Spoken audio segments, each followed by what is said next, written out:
А это Ильнур, он перетаскивает татарский бэкграунд. В рамках фестиваля «Горький плюс» прошла премьера спектакля «Татарин на дне» в Национальной библиотеке Республики Татарстан. Носильщик, ключи, ломовой извозчик.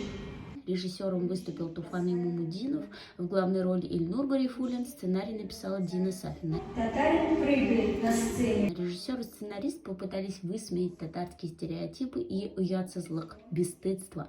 Перед началом спектакля режиссер предупредил, что монолог персонажа не связанный, так как сам герой Горького говорит междометиями. Сцена была представлена в виде железного куба, на котором подвешены крюки на веревках. Это главное орудие труда татарина-крючника. Именно при помощи таких крюков герой таскал тяжести.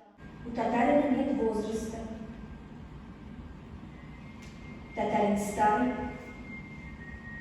татарин молодой, о нем ничего не сказано. Актер Ильнур Гарифуллин залезал на них, подвешивал себя, лежал под ними, и все это под бессвязный монолог, который зачитывала автор.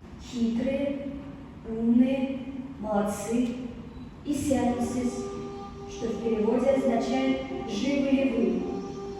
А ты закончил аграрный институт. Татарин, грозя Сатину кулаком.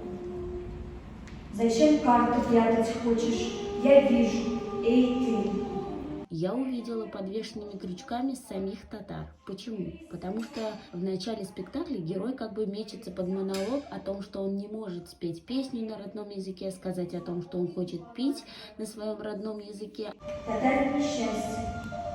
Татарин не может петь свою музыку в полный голос. Его узнают. Но иногда такое случается. В минуты уединения льется мелодия. И он дал песню. И он был сбит с толку. А в конце он соединяет крюки подвое, тем самым метафорически давая нам понять, что все невзгоды и испытания один народ может пройти, лишь объединившись. Татарин знает 2 языка, а скоро будет знать 3 алфавита. Но режиссер Туфан Имамудинов в присутствии крюков объяснил так: татары сами сажают себя в эти крюки. Всевышний, конечно, велик, но веник в углу помелом вверх поставь.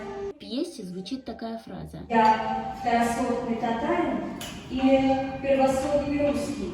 Что хотел сказать этим автор-сценарист?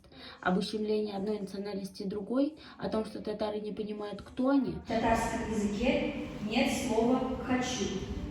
Ты скажешь «моя пить идет».